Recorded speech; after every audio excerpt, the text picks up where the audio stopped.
একটা ময়লার বালতি। কি ছিল ওই ময়লার বালতিতে যার জন্য মহারাজা হন্যে হয়ে খুঁজছিল তার ময়লার বালতিটাকে? মুভির শুরুতেই প্রথমে আমরা দেখতে পাই এই মুভির মেইন ক্যারেক্টার, যার নাম হচ্ছে মহারাজ। মহারাজের দুনিয়াতে আপন বলতে তার ওয়াইফ এবং তার একমাত্র মেয়ে, যার নাম হচ্ছে জ্যোতি। মহারাজা পেশায় একজন নাপিত ছিল। এখানে আমরা দেখতে পাই মহারাজার ওয়াইফ এবং মহারাজার মেয়ে ঘরে চৌকাঠে বসে খেলছিল, আর রাস্তার ওপারে একটা খেলনার দোকান থেকে মহারাজা খেলনা চুজ করছিল তার মেয়ের জন্য। সে তার ওয়াইফকে জিজ্ঞেস করে যে সে তার মেয়ের জন্য কোন খেলনাটা কিনবে। এক পর্যায়ে যখন খেলনা চুজ করা হয়ে যায় তখন মহারাজা বিল পে করতে চায়, এবং বিল পে করার সময় আমরা দেখতে পাই একটা ট্রাক এসে মহারাজার ঘরে সজোরে আঘাত করে, আর এখানে স্পটে মারা যায় মহারাজার ওয়াইফ। কিন্তু ভাগ্যক্রমে বেঁচে যায় হচ্ছে মহারাজার একমাত্র মেয়ে জ্যোতি। এরপরে সিন আমাদেরকে 15 বছর পরে দেখানো হয়, যেখানে আমরা দেখতে পাই জ্যোতি এখন বড় হয়ে গিয়েছে।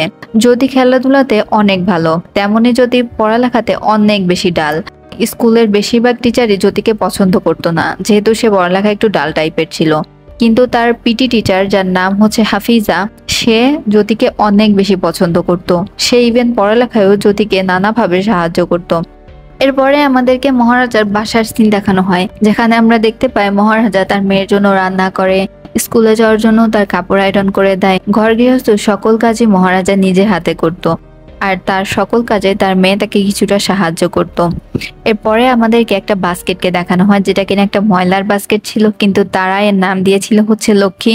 মূলত মহারাজার ওয়াইফ যেদিন মারা যায় সেদিন এই বাস্কেটটা উপর থেকে মহারাজার মেয়ের উপরে পড়েছিল, যার জন্য সেই ট্রাক যখন সজোরে আঘাত করেছিল মহারাজার ওয়াইফ স্পটেই মারা গেলেও এই বাস্কেটটার জন্য মহারাজার মেয়ে সেদিন বেঁচে গিয়েছিল। এই জন্য তারা এই বাস্কেটটাকে পরিবারের একটা সদস্যের মতো দেখতো। সপ্তাহে একদিন তারা এই বাস্কেটটাকে সুন্দর করে গোসল করাতো এবং এতে টিকা লাগাতো, আর এই বাস্কেটটাকে তারা ফ্যামিলির সদস্যর মতোই আদর যত্নে রেখেছিল। মহারাজা মাটির একজন মানুষ ছিল, তার এখন নিজের একটা সেলুন আছে, কিন্তু এখানে নিজের সেলুন থাকলেও সে গোপাল নামের একজন কর্মচারী রেখেছিল, যে কিনা মহারাজার থেকে সিনিয়র। গোপালের সকল কথায় মহারাজা মেনে চলতো। সপ্তাহে একদিন মহারাজা ছুটি নিত এবং ওই দিন সে তার মেয়েকে ঘুরতে নিয়ে যেত। একদিন মহারাজাকে জ্যোতির স্কুলে ডাকা হয়। মহারাজা যখন জ্যোতির স্কুলে যায় তখন প্রিন্সিপাল বলে যে তোমার মেয়ে পুরো স্কুলে একটা বাজে ভিডিওকে ছড়িয়ে দিয়েছে, আর এই অশ্লীল ভিডিও ছড়িয়ে দেওয়ার কারণে আমি তাকে স্কুল থেকে টিসি দিতে যাচ্ছি। মহারাজা তখন বলে যে আপনি টিসি দিলে দিতে পারেন, কিন্তু আমার মেয়ে এরকম অশ্লীল ভিডিও ছড়ায়নি, আমার মেয়ে নিরপরাধ। কিন্তু প্রিন্সিপাল তো জ্যোতির ওপরই চোটপাট করছিল। এক পর্যায়ে হাফিজা মিস একটা ছেলেকে ধরে নিয়ে আসে এবং বলে যে বলো তুমি কি কাণ্ড করেছো। তখন এই ছেলেটি স্বীকার করে যে আমি অ্যাকচুয়ালি সকল কাণ্ডকে করে গেছি, কিন্তু আমি এমনভাবে বিষয়টাকে দেখিয়েছি যাতে এতে জ্যোতির দোষ হয়। আর তখন প্রিন্সিপাল নিজের ভুলটাকে বুঝতে পারে এবং সেই ছেলেটাকে একটা থাপ্পড় লাগায় এবং জ্যোতিকে এখান থেকে যেতে বলে, আর বলে যে তাকে টিসি দিবে না। তখন মহারাজা বলে যে আপনি আমার মেয়ের সঙ্গে যে খারাপ ব্যবহারটা করেছেন তার জন্য ওর কাছে আপনাকে ক্ষমা চাইতে হবে। তখন প্রিন্সিপাল বলে যে আপনি কি পাগল, এখান থেকে যান। মহারাজা বলে যে আপনি ওর কাছে ক্ষমা না চাইলে আমি এখান থেকে যাব না। এই বলে সে একটা স্টিলের পিলার ধরে সেখানেই দাঁড়িয়ে পড়ে। সকলে মিলে চেষ্টা করে মহারাজাকে এখান থেকে বের করে দেওয়ার জন্য, কিন্তু মহারাজাকে বের করতেই পারে না। উল্টে অফিসের অবস্থা একদম হুলুস্থুলু হয়ে যায়। এক পর্যায়ে গিয়ে সেই প্রিন্সিপালকে জ্যোতির কাছে মাপ চাইতে হয়। প্রিন্সিপাল জ্যোতির কাছে মাপ চাওয়ার পরে মহারাজা তার মেয়েকে নিয়ে এখান থেকে বের হয়ে যায়। মহারাজার মেয়ে জেলা পর্যায়ে খেলতে যাবে, যার জন্য তাদেরকে 10 দিনের একটা ক্যাম্পেইনে অংশগ্রহণ করতে হবে, আর এর জন্য তাদেরকে সেখানেই থাকতে হবে, সেখানেই রাত্রি যাপন করতে হবে। এই প্রথম মহারাজার মেয়ে মহারাজাকে ছেড়ে কোথাও যাচ্ছে। একদিন রাত্রের সিন আমাদেরকে দেখানো হয়। আমরা দেখতে পাই যে মহারাজা অজ্ঞান অবস্থায় পড়ে রয়েছে এবং তার ঘরের অবস্থা পুরো বিধ্বস্ত। এর পরবর্তীতে এই সিন কাট করে আমাদেরকে দেখানো হয় একজন লোককে, যে কিনা একটা গ্যারেজে গিয়েছে এবং সেখানে গিয়ে সে প্রত্যেকটা লোককে আরং দুরুম পেটাতে থাকে এবং একজন লোকের খোঁজ করতে থাকে, কারণ তার একটা দামি চশমা হারিয়ে গিয়েছে। ওই দিন যে মেকানিকটা তার গাড়ি রিপেয়ার করেছিল তাকে সে খুঁজছিল। সেই লোকটার নাম হচ্ছে ধনা। ধনা যখন এখানে আসে তখন সে ধনা মেকানিককে ধরেও আরং দুরুম পেটাতে থাকে। এরপরে সে বাড়ি চলে যায় এবং সে তার বন্ধুদের সঙ্গে গল্প করছিল। এক পর্যায়ে গিয়ে তার বন্ধুরা তাকে জানায় যে ধনা তো একজন ক্রিমিনাল, সে একদিন আগেই জেল থেকে বেরিয়েছে এবং সে এরই মাঝে কিছু অপকর্ম করে ফেলেছে। একথা বলতে বলতেই ধনা সেখানে উপস্থিত হয় এবং এসে সেই লোকটাকে মারা শুরু করে। সেই লোকটাকে সে আলুর মতো পিটিয়ে এখান থেকে ধনা বের হয়ে যায়। পরবর্তী সিনে আমাদেরকে দেখানো হয় মহারাজাকে। যে কিনা পুলিশ স্টেশনে এসছে এবং সে এসছে একটা রিপোর্ট করাতে। সেদিন রাত্রে যা হয়েছিল মূলত সেই জন্যই সে রিপোর্ট করাতে এসছে। এখানে মহারাজা পুলিশের কাছে সেদিন রাত্রে সকল বর্ণনা দেয়। সে বলে যে সেই দিন রাত্রে আমার বাড়িতে 3জন চোর এসেছিল এবং চোর এসে আমার বাড়িকে পুরো তছনছ করে দিয়েছে এবং আমার অনেক আদরে লক্ষ্মীকে তারা সঙ্গে করে নিয়ে গিয়েছে। ইন্সপেক্টর যখন তাকে বলে যে লক্ষ্মীর বিভিন্ন ধরনের বর্ণনা দিতে, সে হাত দিয়ে বিভিন্নভাবে আকার ইঙ্গিতে লক্ষ্মীকে বোঝাচ্ছিল, কিন্তু পুলিশ ইন্সপেক্টর বুঝতে পারছিল না লক্ষ্মীটা আসলে কি। এক পর্যায়ে গিয়ে মহারাজা তাকে ফটো দেখায় এবং সেই পুলিশটা বোঝে যে এটা তো একটা ময়লার বাস্কেট। পুলিশ তখন বলে, যারে মিয়া, আপনি কি আমার সঙ্গে মজা করছেন? আপনি কি পাগল? এখান থেকে বের হন। মহারাজা তো এখান থেকে বের হবে না। জোর করে তারা মহারাজাকে এখান থেকে বের করে দিতে চায়। উল্টে তাদের থানার অবস্থায় খারাপ হয়ে যায়। এরই মাঝে থানায় চলে আসে হচ্ছে থানার বড়বাবু নটরাজ। নটরাজ এসে জিজ্ঞেস করে যে কি হয়েছে। তখন মহারাজ আবার তার সেই দিন রাত্রে কি হয়েছিল, 3জন চোর বাড়িতে এসেছিল, সেই কাহিনী আবার সেই নটরাজকে খুলে বলে। নটরাজ যখন জিজ্ঞেস করে সেই চোরদের বর্ণনা কি, সে বলে যে আমি তো খুব বিশেষ বর্ণনা দিতে পারছি না, তবে একজনের পিঠে কানের মতো কিছু একটা ছিল। এরপর সে জানতে চায় যে তুমি কিসের মিসিং ডায়েরি লেখাতে এসছো। মহারাজা তখন তার ময়লার বালতির কথাটা বলে। তখন এই পুলিশ অফিসারও মহারাজার উপর অনেক বেশি রাগ করে এবং মনে করে মহারাজা নিশ্চয়ই তাদের সঙ্গে মজা করছে। অনেক ধস্তাধস্তি করে তারা মহারাজাকে পুলিশ স্টেশন থেকে বের করে দেয়, কিন্তু মহারাজা তো যাওয়ার লোক না। কিছুক্ষণের জন্য মহারাজ এখান থেকে চলে গেলেও একটু পরে মহারাজ আবার ফিরে আসে এবং বলে যে আপনারা আমার মিসিং ডায়েরিটা নেন, আমার লক্ষ্মীকে যে করেই হোক আমার কাছে এনে দেন। এবং মহারাজা 40,000 টাকা নিয়ে এসেছিল। তখন সে পুলিশ অফিসারকে বলে যে এই 40,000 টাকা রাখেন, লাগলে আমি আপনাকে আরো টাকা দিব। পুলিশ অফিসার তখন তাকে একটা থাপ্পড় লাগিয়ে দেয়। এরপরে সে মহারাজাকে এক কর্নারে নিয়ে যায় এবং বলে যে তুমি যখন এই জিনিসটা আমাকে দিবেই তখন সবার সামনে কেন দিচ্ছ, আড়ালে দিলেই তো হয়। এরপরে সেই টাকাটাকে নিয়ে নেয় এবং তার মিসিং রিপোর্টও লিখিয়ে নেয়। এখানে এই পুলিশ অফিসারগুলো মনে করে হয়তো মহারাজা সেই ময়লার ডাস্টবিনে এমন কিছু একটা দামি জিনিস আছে যার জন্য সেই ময়লার ডাস্টবিনটা মরিয়া হয়ে খুঁজছে। এরই সাথে সাথে ফ্ল্যাশব্যাকে আরো একটা কাহিনী চলছিল যার নাম হচ্ছে সেলবাম। সেলবাম হচ্ছে এই মুভির ভিলেন। একটু পরেই আমরা বুঝতে পারবো যে কেন প্রেজেন্ট এবং ফ্ল্যাশব্যাকের কাহিনী একসঙ্গে চলছিল। সেলবাম মূলত পেশায় একজন চোর ছিল এবং সে একটা বাড়িতে চুরি করতে চায় যেখানে একজন মহিলা তার মেয়েকে নিয়ে থাকতো। এখানে সে তাদের সকল গয়নাকে হাতিয়ে নেয়। সেলবামের সঙ্গে তার চেলাও ছিল। তারা দুইজনে মিলে রাত্রে সেই মহিলাদের বাসায় রান্না করে এবং খায়। মূলত সেলবামের চুরি করার এটাই একটা প্যাটার্ন ছিল। সেলবাম এখানে মহিলাদের সঙ্গে কোনো অপকর্ম না করলেও তার চেলা এখানে সেই মহিলার মেয়ের সঙ্গে অপকর্ম করে, শারীরিক নির্যাতন করে এবং এখানে প্রমাণ লুপাটের জন্য তাদের প্যাটার্ন মতো এই মেয়েদেরকে মেরে দিয়ে চলে আসে। পরদিন সকালে আমাদেরকে সেলবামের ফ্যামিলিকে দেখানো হয়, যেখানে আমরা দেখতে পাই সেলবামেরও একজন ওয়াইফ রয়েছে এবং তার অনেক আদরের মেয়ে রয়েছে। সেলবাম তার মেয়ের একটুও কষ্ট দেখতে পারে না, সে তার মেয়েকে অনেক বেশি আদর করে। এখানেই আমাদেরকে দেখানো হয় লক্ষ্মী নামক সেই ডাস্টবিনটাকে সেলবামের বাসাতে। এখান থেকে আবার সিন কাট হয়ে যায়। এরপরে আমাদেরকে আবার দেখানো হয় মহারাজকে। মহারাজা সবসময় পুলিশ স্টেশনে বসে থাকতো এবং লক্ষ্মীর ব্যাপারে কোনো খোঁজ পেয়েছে নাকি সেসব জানতো। আর এদিকে এই সব পুলিশরা তাকে দিয়ে নানা ধরনের কাজ করিয়ে নিত। এদিকে আমরা পুলিশ অফিসার নটরাজকে দেখতে পাই, যে কিনা অনেক খোঁজাখুঁজির পরে এই ময়লার বালতিটাকে খুঁজে পায় না এবং সে তার টিমকে আদেশ করে যাতে তারা একজন কামারকে খুঁজে বের করে যে কিনা হুবহু এই ময়লার বালতিটাকে তৈরি করে দিতে পারবে। এই সময় তাদের একজন খাবরিকে আমাদেরকে দেখানো হয় যার নাম হচ্ছে নাল্লা শিবাম। নাল্লা শিবামের বালতিটা দেখে বলে যে বস, আমি একজনকে চিনি যে কিনা হুবহু এরকম একটা বালতি আপনাদেরকে তৈরি করে দিতে পারবে। আর সে তার কথা মতো সেই লোকের কাছে নিয়ে যায়। অপরদিকে আমাদেরকে আবার দেখানো হয় পুলিশ স্টেশনের সিন, যেখানে কিনা আমরা একজন লোককে দেখতে পাই যে কিনা ধনা নামক সেই মেকানিকের খোঁজ করতে এসেছে। সে এখানে ধনা নামক সেই মেকানিকের মিসিং রিপোর্ট লেখায়। এখানে আমরা দেখতে পাই মহারাজকে, যার ফেসের এক্সপ্রেশন থেকে একটু রহস্যজনক লাগছিল। এর পরবর্তীতে আমাদেরকে ওই দিন রাত্রের সিন দেখানো হয়, যেই দিন রাত্রে মহারাজার বাড়িতে চুরি হয়েছিল এবং সে অজ্ঞান হয়ে পড়েছিল। মহারাজা যখন জ্ঞান ফেরে তখন সে দেখতে পায় একটা রিসিট সেখানে পড়ে রয়েছে এবং যেটা কিনা একটা গ্যারেজের রিসিট ছিল। সে তখন এই রিসিটটা যে মালিকের ছিল তার কাছে চলে যায়, অর্থাৎ সে বারে সে মোটু লোকটার কাছে চলে যায় সে মেকানিকের সম্বন্ধে জানার জন্য। কিন্তু এই লোকটা সে মেকানিকের সম্বন্ধে কোনো কিছু বলতে পারে না। মহারাজা যখন সেখান থেকে বের হয়ে যাবে তখন সেখানে চলে আসে হচ্ছে সেই মেকানিক ধনা। ধনা এসে এখানে ওই দিন রাত্রের সিন আমাদেরকে দেখানো হয়, যেই দিন ধনা এই লোকটাকে আরুম পিটিয়েছিল। ধনা এই লোকটাকে পিটিয়ে ধনা যখন বার থেকে বের হয়ে গিয়েছিল তখন তার পিছু করতে থাকে হচ্ছে মহারাজা। এক পর্যায়ে মহারাজা ধনার ডেরাতে চলে আসে, আর এখানে ধনার লোকজনরা মহারাজার উপর অ্যাটাক করে দেয়। তখন মহারাজা সকলকে বলে যে আমি কারোর কোনো ক্ষতি করতে চাই না, আমার শুধু ধনা নামক ওই ব্যক্তিটাকে লাগবে। তখন ধনা তার সামনে আসে এবং বলে যে তাকে কি প্রয়োজনে লাগবে, এবং সে তার লোকজনদেরকে আদেশ করে যাতে তারা মহারাজাকে শেষ করে দেয়। মহারাজা তখন তার নিজের আসল ফর্মে চলে আসে। এতক্ষণ আমরা মহারাজাকে শান্ত স্বভাবের ভাবছিলাম, সে লোকজনদেরকে একদম কচু কাটার মতো আরুম দুরুম পেটাতে থাকে এবং কাটতে থাকে। এক পর্যায়ে সে ধনাকে ধরে এবং ধনাকে অনেক বেশি মারপিট করে। সেদিন রাত্রে অ্যাকচুয়ালি মহারাজার বাড়িতে যে 3জন লোক চুরি করেছিল তার মাঝে একজন ছিল হচ্ছে ধনা। ধনাকে জিজ্ঞেস করে তুমি সহ তোমার সঙ্গে আরো 2জন কে কে ছিল। তখন ধনা বুঝতে পারে যে তার সময় তো ফুরিয়ে এসেছে। তখন ধনা 2জনের মাঝে একজনের কথা বলে যে সে ওই পুলিশ স্টেশনেই রয়েছে, আর একজনের কথা সে বলে না। আর রাগে ক্ষোভে মহারাজা সেখানেই ধনাকে শেষ করে দেয়।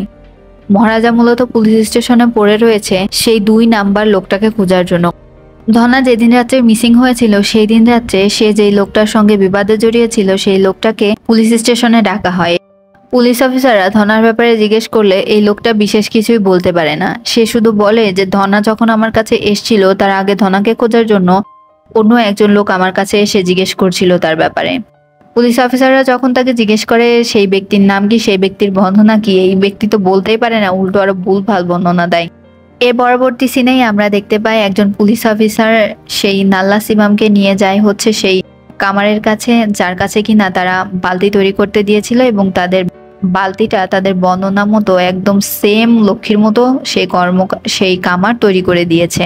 লক্ষ্মী নামক এই বালতিকে দেখাতে দেখাতে আমাদেরকে আবার সেলবামের ফ্ল্যাশব্যাকে নিয়ে যাওয়া হয়, যেখানে আমরা দেখতে পাই যে সেলবামের মেয়ের পিঠে একটা ইনজুরি হয়ে গিয়েছে, আর যার জন্য সেলবাম তার মেয়ের পিঠেই ড্রেসিং করে দিচ্ছে। অনেক দ্রুতই সেলবামের মেয়ের বার্থডে আসতে চলেছে, আর এই খুশিতে সেলবাম তার মেয়ে এবং ওয়াইফকে নিয়ে একটা গহনার দোকানে যায় চেন কেনার জন্য। সেখানে গিয়ে সেলবামের লকেট সহ একটা চেন পছন্দ হয়, যেটা কিনা অনেক বেশি দামি। সেলবামের ওয়াইফ বারবারই তাকে এই গহনাটা নিতে নিষেধ করে, কিন্তু সেলবাম ওই গহনাটারই বায়না দিয়ে আসে। এদিকে সেলবামের মেয়ের বার্থডের দিনটা চলে আসে, সেলবাম যায় সেই গহনার ডেলিভারিটা আনতে। এমন সময় সেলবামের ওয়াইফ তাকে কল করে এবং বলে যে তোমার দাড়ি এবং চুলের যা অবস্থা, দাড়ি এবং চুল কামিয়ে এসো। এখানেই আমরা দেখতে পাই সেলবাম চলে যায় হচ্ছে মহারাজার কাছে, যেখানে কিনা মহারাজা নাপিতের কাজ করত। এখানে সে মহারাজার কাছে চুল দাড়ি কামাচ্ছিল। এমনই সময় সেলবামের সহকারী তাকে ফোন দেয় এবং কল করে বলে যে আমাদের বিষয়ে খবরে একটা আর্টিকেল ছাপা হয়েছে, আমাদেরকে আইডেন্টিফাই করার জন্য পুলিশ তো এখন আমাদেরকে খুঁজছে। আর এই বিষয়ে যখন সেলবাম তার সেই চেলার সঙ্গে কথা বলছিল তখন পেছনে চলে আসে হচ্ছে মহারাজা। মহারাজাকে দেখে সেলবাম মনে করে হয়তো মহারাজা তাদের সকল কথাই শুনে ফেলেছে, আর এই জন্য তখন থেকেই সে মহারাজার ওপর একটু সন্দেহ করতে থাকে। রীতিমতো সে তার মেয়ের বার্থডেতে যায় এবং সেখানে গিয়ে সবার সঙ্গে সকল কিছু গোছাতে থাকে। এক পর্যায়ে আমরা দেখতে পাই মহারাজাকে, যখন সেলবাম তার এখান থেকে চলে যায় তখন সে একটা এনভেলপ খুঁজে পায় এবং সে সেই এনভেলপের ভিতর দেখতে পায় একটা সোনার চেন এবং লকেট রয়েছে। সে তখন ডিসাইড করে যে সে সেলবামকে এটি ফেরত দিতে যাবে এবং তখনই সে সেলবামের বাসায় চলে যায় এটিকে ফেরত দেওয়ার জন্য। মহারাজার পেছনে সেখানে পুলিশও আসে সেলবামকে ধরার জন্য, কারণ সেলবাম ধরা পড়ে গিয়েছে তার কুকর্মের জন্য। এখানে পুলিশের ধস্তাধস্তিতে সেলবামের চেলা সেখানেই মারা যায় এবং সেলবামকে পুলিশ ধরে নিয়ে যায়। এখানে সেলবাম মনে করে যে মহারাজা সঙ্গে করে পুলিশদেরকে নিয়ে এসেছে। অ্যাকচুয়ালি মহারাজা এখানে জানতোই না সেলবামের ব্যাপারে, মহারাজা তো এসেছিল সেই লকেটটাকে দেওয়ার জন্য। এরপরে সেলবামের 15 বছরের জেল হয়ে যায়। এখান থেকে সিন কাট করে আমাদেরকে আবার বর্তমানের মহারাজাকে দেখানো হয়, যে কিনা সেই লোকটার পাশে বসেছিল। সে মূলত এই পুলিশ স্টেশনে যে লোকটাকে খুঁজছিল তার পিঠে ডটলা টাইপের কোনো একটা জিনিস ছিল। এর পরবর্তী সিনে আমাদেরকে মহারাজার মেয়ে জ্যোতিকে দেখানো হয়, যে কিনা তার 10 দিনের ক্যাম্পেইন শেষে বাড়িতে ফিরে আসছিল এবং বাসায় ফিরে আসার আগে সে তার জুতাটা তার একজন বান্ধবীকে দিয়ে দেয়, যে কিনা অনেক বেশি গরিব ছিল, এবং সে তার বাবাকে ভয়েস মেসেজে বলে যে বাবা আমার একটা লাল জুতা লাগবে, যেটা কিনা তুমি আমার জন্য এনে রাখবে, বাসায় এসে যেন আমি আমার জুতাটা বাসায় দেখতে পাই। এসব কথা বলে সে রওনা দিয়ে দেয় বাসায় ফেরার জন্য। এদিকে আমরা পুলিশ অফিসার নটরাজকে দেখতে পাই, যে কিনা নাল্লা শিবামের সঙ্গে সেই বালতিটা ডেলিভারি নেওয়ার পরে যেরকম হাল ছিল সেই লক্ষ্মী নামক ময়লার বালতিটা সেরকম গেট আপ দিতে বলে। নাল্লা শিবাম তখন লক্ষ্মীর যেরকম হাল দেখেছিল সে ছবিতে, ঠিক সেরকমই সে সেই বালতিটার গেট আপ দিতে থাকে। এক পর্যায়ে গিয়ে লক্ষ্মীর মতোই গেট আপ দিয়ে দেয় সে সেই বালতিটিকে। সেদিন রাত্রের সিন আমরা দেখতে পাই, দুজন পুলিশ অফিসার এবং তাদের সঙ্গে নাল্লা শিবামও ছিল। এই সময় পুলিশ অফিসার বিভিন্ন ধরনের চোরদেরকে খবর দিচ্ছিল যেন তারা এই বালতি চুরির দায়টা নিজেদের কাঁধে নেয়। সেই চোরদেরকে তো দেখাতে হবে, কিন্তু ময়লার বালতির চোরের দায় কোনো চোরই তাদের কাঁধে নিতে চাচ্ছিল না। এক পর্যায়ে গিয়ে পুলিশ অফিসার নটরাজ চোরদেরকে অফার দিতে থাকে যে এই চুরির দায়ের জন্য তারা 50,000 টাকা ক্যাশ পাবে। নাল্লা শিবামের সামনে বলা হয়, তখন নাল্লা শিবাম এই 50,000 টাকার লোভে পড়ে সেই চুরির দায়টা নিজেই নিতে চায়। তখন পুলিশ অফিসার নটরাজ নাল্লা শিবামের সামনেই কল করে হচ্ছে পুলিশ ইন্সপেক্টরকে, কথা বলিয়ে দিতে বলে হচ্ছে মহারাজের সঙ্গে। এখানে মহারাজের কাছে আবার ওই দিন রাত্রের বর্ণনা শুনতে চায় সেই পুলিশ অফিসার, এবং মহারাজা সেই রাত্রের বর্ণনা দেয় যে তার বাড়িতে রাত্রে 3টা চোর এসেছিল। আর এইসব কথা শুনে নাল্লা শিবামের তো কাজ হয়ে যায়। নাল্লা শিবাম তো বুঝে ফেলে যে তারা যে বাড়িতে চুরি করতে গিয়েছিল এ তো সেই বাড়িরই মালিক। এখান থেকে আমরা বুঝতে পারি মহারাজা ধনাকে মারার আগে যে 2য় নম্বর লোকের কথা তার কাছ থেকে জেনেছিল, নাল্লা শিবামই হচ্ছে সেই লোক। এখানে আসে এই মুভির সব থেকে একটা বড় টুইস্ট। এখানে যখন মহারাজা চোরদের বর্ণনা দিচ্ছিল সে মুখে বলছিল এক কথা, কিন্তু ফ্ল্যাশব্যাকে অন্য কিছুই চলছিল। আমরা এখানে দেখতে পাই ওদিন রাত্রে মহারাজার মেয়ে তার ক্যাম্পেইন শেষে বাড়িতে ফিরে আসে, এবং বাড়িতে ফিরে এসে সে তার ব্যাগটা রেখে ফ্রেশ ট্রেশ হয়ে যখন দাঁড়ায়, তখন সেখানে তার মুখ চেপে ধরে পেছন থেকে এসে নাল্লা শিবাম, এবং তার চোখ বেঁধে দেয় হচ্ছে ধনা। এখানে তারা জ্যোতিকে মাটিতে ফেলে দেয়, এবং সেখানে আসে হচ্ছে সেলভাম এসে এখানে জ্যোতিকে অনেক মারে, জ্যোতির পায়ে অনেক মারে, এবং জ্যোতি উঠে দাঁড়াতে পারে না। তখন নাল্লা শিবাম এবং ধনা তাকে পাশের একটা রুমে নিয়ে যায় এবং তার উপরে শারীরিক অত্যাচার করে। এখানে জ্যোতিকে রেপ করেছিল। এক পর্যায়ে যখন তারা 3জন দেখতে পায় যে মহারাজা এখনো বাড়িতে ফিরছে না, তখন তারা ডিসাইড করে এখান থেকে চলে যাওয়ার জন্য, এবং জ্যোতিকে এই অবস্থায় রেখেই তারা এখান থেকে বের হয়ে যায়। সেলভাম এসেছিল হচ্ছে মহারাজাকে মারার জন্য, কারণ 15 বছর আগে সেলভামকে যে পুলিশে ধরে নিয়ে গিয়েছিল এবং যে তার সংসার উজাড় হয়ে গিয়েছিল তার দায়ী একমাত্র মনে করত সেলভাম মহারাজাকে। আর এর জন্য সে থানা থেকে বের হয়ে মহারাজার কাছে সেই বদলা নিতে এসেছিল। আর সেলভামের সঙ্গে এই নাল্লা শিবম এবং ধনার দেখা হয়েছিল জেলখানাতেই। এই দিন মহারাজার বাসায় আসতে দেরি হয়েছিল, কারণ মহারাজা তার কাজ সেজে সোজা মার্কেট চলে যায় তার মেয়ের সেই লাল জুতো আনার জন্য। ওই দিন রাত্রে মহারাজা যখন বাসায় ফিরে আসে, সে তার মেয়ের এরকম করুণ অবস্থা দেখে তাড়াতাড়ি করে সে তার মেয়েকে হাসপাতালে নিয়ে আসে। মহারাজার একজন অনেক ভালো কাস্টমার ছিল যে কিনা একজন ডক্টর ছিল। সে মূলত সেই ডক্টরের কাছেই তার মেয়েকে নিয়ে এসেছিল। এখানে সেই ডক্টর, পিটি টিচার, গোপাল এবং মহারাজা এই 4 জনে মিলে এখানে একটা নাটক সাজায়, যেটা কিনা বালতি চুরি হয়ে যাওয়ার নাটক, যাতে তারা 3 জন মানুষরূপী শয়তানকে আইডেন্টিফাই করতে পারে এবং তাদেরকে যাতে মহারাজা নিজে হাসতে শাস্তি দিতে পারে। মূলত মহারাজার সেই লক্ষ্মী নামক বালতিটা চুরি হয়নি, জ্যোতির হাসপাতালের বেডের নিচেই সেই বালতিটা রাখা ছিল।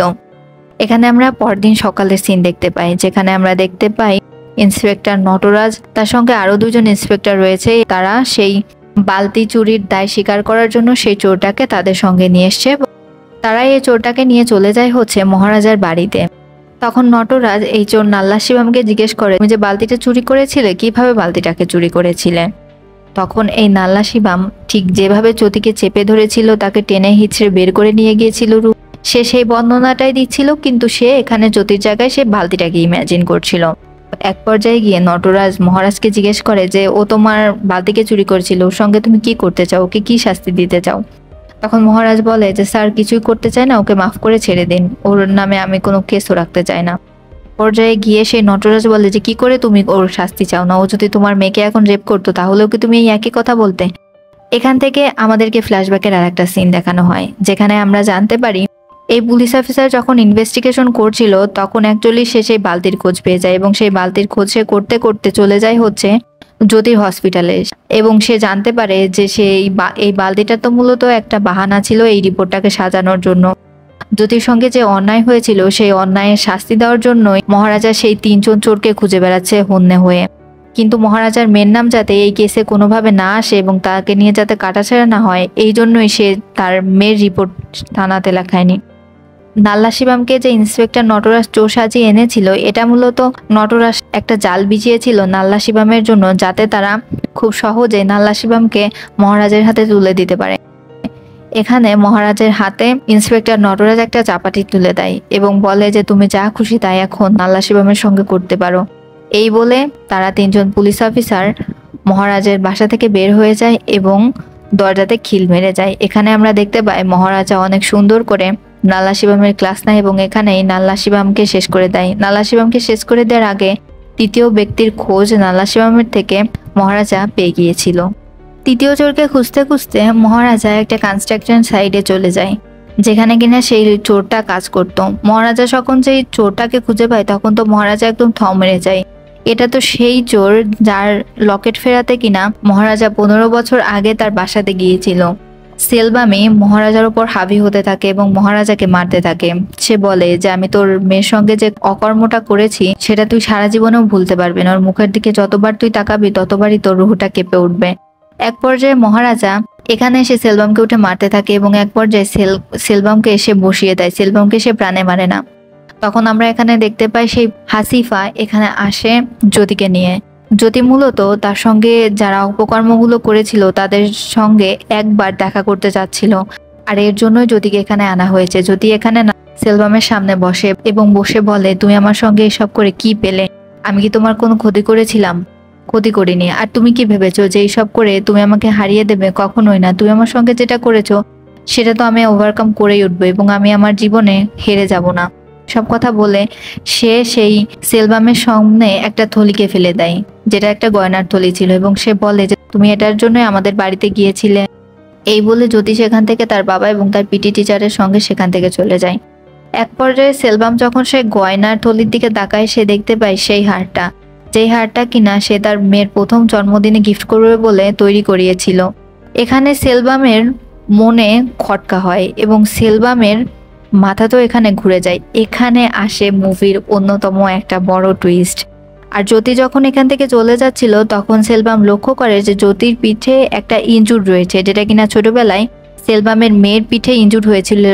জ্যোতিকে গাড়িতে তুলে দেওয়ার পরে মহারাজ সেখানে আবার আসে। এরপরে মহারাজ বলে যে আমি সেদিন তোমার কাছে পুলিশ নিয়ে যাইনি, আমি তোমাকে গিয়েছিলাম এই হারটাকে ফেরত দেওয়ার জন্য, কিন্তু তুমি আমাকে ভুল বুঝেছিলে। এরপরে আমি তোমার ওয়াইফের খোঁজ পেয়ে সেখানে চলে যাই এই লকেটটাকে ফেরত দেওয়ার জন্য। তোমার ওয়াইফকে যখন আমি এই লকেটটাকে ফেরত দিতে যাই তখন সে আমাকে জানায় যে কুকর্মের টাকায় কেনা এই গহনা সে তার মেয়েকে পড়াতে চায় না। তোমার ওয়াইফের কোলে তোমার মেয়ে অনেক বেশি কান্না করছিল, আমি ওর জন্য খেলনা কিনতে গিয়েছিলাম। মনে আছে প্রথমে আমাদেরকে যে সিনটাকে দেখানো হচ্ছিল যে মহারাজা খেলনা কিনছিল, মূলত মহারাজা খেলনা কিনছিল সেলবামের মেয়ের জন্য, নিজের মেয়ের জন্য না। আর ট্রাক যে বাড়িটার সঙ্গে ক্রাশ খেয়েছিল সে বাড়িটাই মূলত ভাড়া থাকতো সেলবামের ওয়াইফ। এখানে যেদিন ট্রাকের সঙ্গে এই বাড়িটার ক্রাশ লাগে সেই দিন সেখানে মহারাজের মেয়ে এবং মহারাজের ওয়াইফ এবং সেলবামের ওয়াইফ 3জনই স্পটে মারা যায়। কিন্তু ভাগ্যক্রমে সেলবামের মেয়ের উপরে সেই ময়লার ডাস্টবিনটা এসে পড়ায় শুধুমাত্র সেলবামের মেয়েই সেই 4জনের ভিতর বেঁচে গিয়েছিল। আর যেহেতু সেলবামের মেয়েরও দুনিয়াতে আর কেউ ছিল না, এই জন্য তখন সেলবামের মেয়েকে মহারাজা কোলে তুলে নেয়। সেলবামের মেয়েকে নিজের মেয়ে জ্যোতি হিসাবে মানুষ করে আসছে। এসব কথা যখন সেলবাম জানতে পারে তখন সেলবামের মাথায় তো একদম আকাশ ভেঙে পড়ে। সেলবাম তখন বারবারই কাকুতি মিনতি করতে থাকে যে জ্যোতিকে একবার ডাকতে, জ্যোতিকে একবার ডাকতে। সে জ্যোতির সঙ্গে একটিবার কথা বলবে এবং সে বলে জ্যোতি আমার মেয়ে। আমি তখন মহারাজা বলে যে জ্যোতি তোমার মেয়ে না, জ্যোতি আমার মেয়ে। এই কথা বলে সে সেলবামকে সেখানে লাথি দিয়ে সেখান থেকে চলে যায়। মহারাজা এখান থেকে চলে যাওয়ার পরে সেই লকেটটা হাতে নিয়ে সেলবাম পাগলের মতো করতে থাকে এবং কান্না করতে থাকে এবং ভাবতে থাকে কিভাবে সেলবাম তার মেয়েকে আদর করত এবং কত আদর যত্নে সে তার মেয়েকে বড় করেছিল। তার নিজের প্রতি অনেক বেশি আক্ষেপ হতে থাকে। সে কি করবে বুঝতে পারছিল না। রাগে ক্ষোভে দুঃখে সেই বিল্ডিং এর উপর থেকে ঝাঁপ মেরে দেয় এবং সেখানেই সেলবাম মারা যায়। আর পাশে আমরা পড়ে থাকতে দেখি সেই লকেটটাকে। আর এখানেই শেষ হয়ে যায় এই মুভিটা। ভিডিওটা ভালো লাগলে সাথেই থাকবেন।